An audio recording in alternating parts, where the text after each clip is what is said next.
నమస్తే, welcome to our channel. నేను దిలీప్. ఈ రోజు మన స్టూడియోలో మనతో ఉన్నారు ప్రముఖ ఆధ్యాత్మికవేత్త ప్రొఫెసర్ డాక్టర్ ముల్లపూడి సత్యనారాయణ గారు.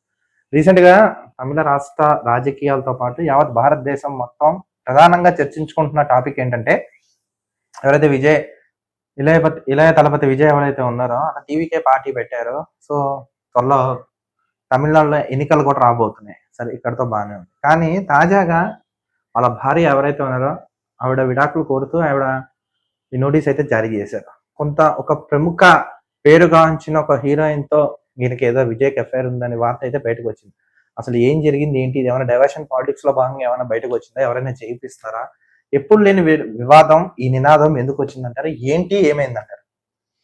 మీ ప్రశ్నలోనే సమాధానం ఉంది. పాలిటిక్స్ లో ఒక భాగం ఇది.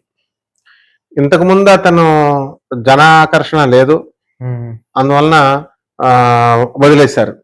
ఎప్పుడైతే అతనికి పరపతి పెరుగుతుందో, జనాకర్షణ ధనాకర్షణ వస్తుందో, ఎన్నికల్లో ఆయన ఒక సక్సెస్ అయ్యేటటువంటి సూచనలు కనబడుతున్నాయో, అతన్ని ఏదో ఒక విధంగా బ్యాట్ చేయాలి, డైవర్ట్ చేయాలి ప్రజల్ని అనేటటువంటి కోణంలోనే రాజకీయ నాయకులు ఆలోచిస్తారు.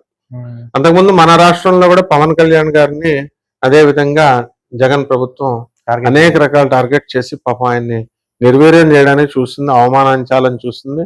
అసలు అది వ్యక్తిగతమైనటువంటి విషయాలు అవి. ఇప్పుడు ఆయనకు ప్రముఖ హీరోయిన్ తో సంబంధం ఉంటే వీళ్ళకి ఎందుకంటే, అడల్టరీ అది పెద్ద నేరం కాదని సుప్రీంకోర్టే తీర్పిస్తే వీళ్ళెవరు అసలు చెప్పడానికి? ఆయన ఇష్టం, ఆయన ఏదో చేసుకుంటున్నాడు.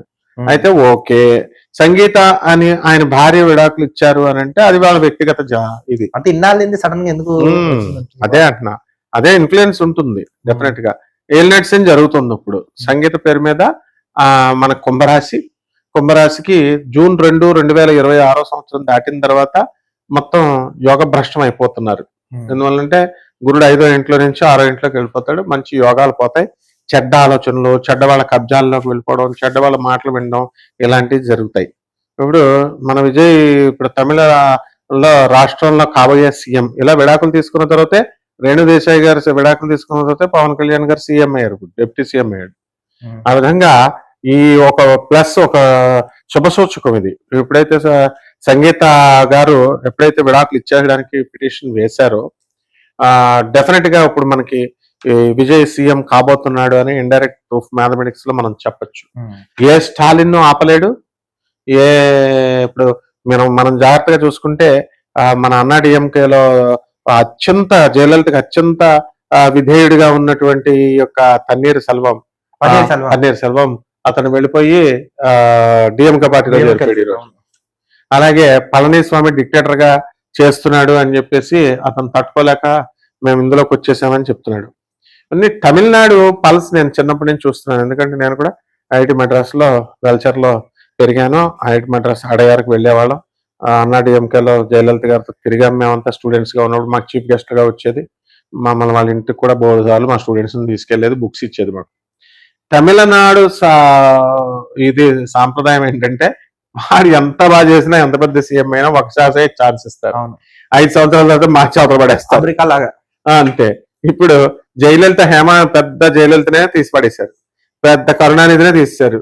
స్టాలిన్ ఎంత, అందులోను స్టాలిన్ అంతా కూడా ఏంటి, ఇప్పుడు హైందవ ధర్మానికి వ్యతిరేకంగా అతను ముద్ర పడిపోయాడు. ఇప్పుడు ద్రవిడ సంస్కృతి ఏమో హైందవ సంస్కృతికి వ్యతిరేకమేం కాదు, మనం ద్రావిడుమే. ఓకే, అయితే ఒక తెగ అది.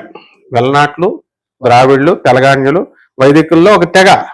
మరి అటువంటిది ద్రవిడ సంస్కృతికి ఛాలెంజ్ చేస్తూ అతను ఇచ్చేస్తే ఆ టైంలో మనకి ఒక దర్పగడ్డిలాగా దొరికాడు, ఒక బ్రహ్మాస్త్రంలాగా దొరికాడు మన విజయ తలపతి.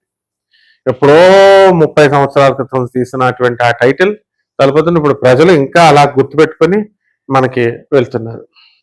ఇప్పుడు విజయ్ దళపతి ఆయన ముఖంలో వర్చస్ చూస్తే, దళపతి కూడా ఒకసారి సీఎం చేస్తాడు. పవన్ కళ్యాణ్ చేయలేదా? ఓడిపోతాడు అనుకున్న వాళ్ళు చేశాడు. రేవంత్ రెడ్డి చేయట్లేదా? రేవంత్ రెడ్డి గారు చేస్తున్నారు. అసలు అత్యద్భుతం అనమాట. అసలు బిల్డర్లందరినీ ఎక్కడ చెక్ పెట్టాలి అక్కడ పెట్టాడు అనమాట. అప్పుడు ఎవరైనా సరే లేకపోతే బాగా ఎటకారం అయిపోయి మొత్తం అందరూ ఏది అన్అఫిషియల్ ప్లాట్స్, మున్సిపాలిటీ లేకుండా గ్రామ పంచాయతీలు మేనేజ్ చేసేయడం, ఇల్లు కట్టేయడం, అనఫిషియల్ అంట లోన్స్.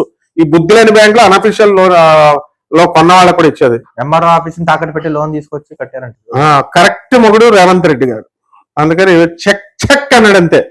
బిల్డర్స్ అందరికి చెక్ పెట్టేసాడు దెబ్బతో. సాఫ్ట్వేర్ వాళ్ళు మేము సాఫ్ట్వేర్ మేము కొంటాం బూమ్ బూమ్ అన్నారు. ఏ వచ్చి చెక్ పెట్టేసింది. ఉద్యోగాలు లేవు, కొనేవాళ్ళే సాఫ్ట్వేర్ వాళ్ళు. ఒక గేట్ కట్టేసి గోడ కట్టేసి గేటెడ్ కమ్యూనిటీ అంటే ₹1,00,00,000 అమ్మేసిన పిచ్చోళ్ళు అంతా కొనేసేవారు. కల్చర్ లోన క్లబ్స్ ఉంటాయి, లోన పిల్లలు ఇంగ్లీష్ మాట్లాడలేదు, బయట వాళ్ళు మాట్లాడలేదా అంతా. గేటెడ్ కమ్యూనిటీలో ఉంటేనే వస్తాయా ఇంగ్లీష్. కాబట్టి ఇవన్నీ సంస్కరణలు చేస్తాడు మన రేవంత్ రెడ్డి గారు. అలాగే మన విజయ్ దళపతి కంపల్సరీ సీఎం, కాబోయే సీఎం. అందులో 100%, అందులో డౌట్ లేదు. ఒక తమిళనాడు సాంప్రదాయం తెలిసినటువంటి వ్యక్తిగా, ఒక చెన్నై, మేమంతా ఈ రోజున కాదు, ముసల్మానీ స్ట్రీట్ లో తిరిగేవాళ్ళం టీ నగర్ లో. బ్రిలియంట్ ట్యూటర్స్ ఫౌండ్ చేసిందే మేము. మా గురువుల దగ్గర మేము చదువుకున్నాం, అడయారులో తిరిగాం, వెలచెరలో ఉన్నాం. ఇప్పుడు కూడా మొత్తం సైదాపేట్, హైదరాబాద్ కి మనకి సైదాబాద్, అక్కడ సైదాపేట్ అంతా మందే. కాబట్టి విజయ్ దళపతి సీఎం సీఎం సీఎం. ఇక ప్రముఖ హీరోయిన్తో ఎఫ్ఐఆర్లు అంటే ఉంటాయి, వ్యక్తిగత జాతకాలు. ఎంతమంది పొలిటీషియన్స్ కి లేవు? ఎవడిష్టం వాడిది, పర్సనల్ తీయకూడదు. సో ఇవన్నీ కూడా ఒక కుట్ర, రాజకీయాల్లో అన్పాపులర్ చేయడానికి ఒక కుట్ర. ప్రజలు కూడా పరిణతి చెందిపోయారు ఇప్పుడు. ఇలాంటివన్నీ పిచ్చి పిచ్చి పట్టించుకోరు. ఒక అవ్వ, మా జగన్ చెప్పినట్టుగా ఒక అవ్వ తాత అందరూ మా విజయ దళపతికి వేస్తారు ఓట్లు. ఒక చెల్లాయి, ఒక అక్క, అందరూ ఆయనకి వేస్తారు ఓట్లు. హిందూ ధర్మం మీద కాస్త గౌరవం ఉన్నవాళ్ళు ప్రతి ఒక్కళ్ళు కూడా విజయ దళపతికి వేస్తారు. ఎందుకని? స్టాలిన్ హైందవ ధర్మాన్ని ఎలా చెప్పాడు మరి? ఊరుకున్నా వేశారంటే ఇంకా బుద్ధి లేనట్టు కింద లెక్క. అంతే, చూడాలి ఏం జరుగుతుంది. ఈ వీడియోపై మీ అభిప్రాయాన్ని కామెంట్స్ రూపంలో తెలపండి. చూద్దాం భవిష్యత్తులో ఏం జరుగుతున్నా, తమిళ రాష్ట్ర రాజకీయాల్లో ఏమైనా కొత్త మార్పు లాంటిది ఏమైనా జరుగుతున్నా ఏంటి అనేది మీ అభిప్రాయాన్ని అయితే కామెంట్స్ రూపంలో తెలపండి. Thank you. మరో టాపిక్ తో కలుద్దాం.